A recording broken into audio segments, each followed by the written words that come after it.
You are a new freelancer, new freelance writer, new freelance photographer, new freelance anything, and you are making this mistake, it will cost you a lot more in the long run. That mistake is not having a rock solid agreement and contract in place that you developed with a lawyer to govern your business relationships with other people. And let me explain why this is so important and why you need to think about this. First of all, I'm not a lawyer. This is not legal advice. This is my personal experience and things that I've run into.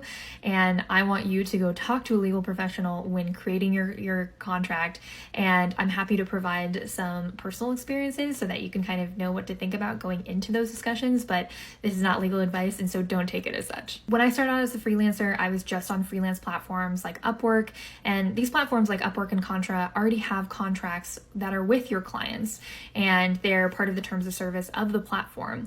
And it's really important that you're aware of what those are when you're interacting with these clients, because they're going to govern your relationship with the platform, with the clients, and all of the legal repercussions of if somebody doesn't pay or whatever. When I was getting off of the freelance platforms and moving kind of my business into my own website and things like that, then I really wanted to make sure that I was protected in the wilderness of freelancing, because things do go wrong when you're working with clients, because when you're working with people, a lot of things can happen. Contracts are very personal to you and your business because every state has different laws and different regulations.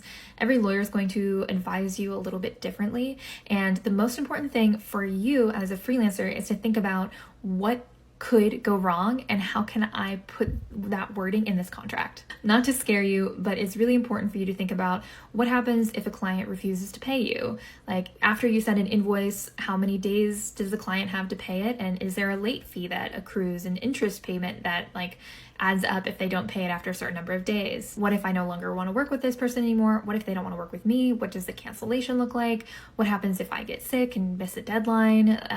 What are some of the things that go wrong in life? What if there's a pandemic and I get COVID? What are the things that could affect this contract and this job that I have with somebody else? And what does the billing look like? What is the payment schedule? All of those basics are part of a good contract. When I was creating my contract with my lawyer, she left some things in my contract that I could change if it was an hourly contract versus a fixed rate.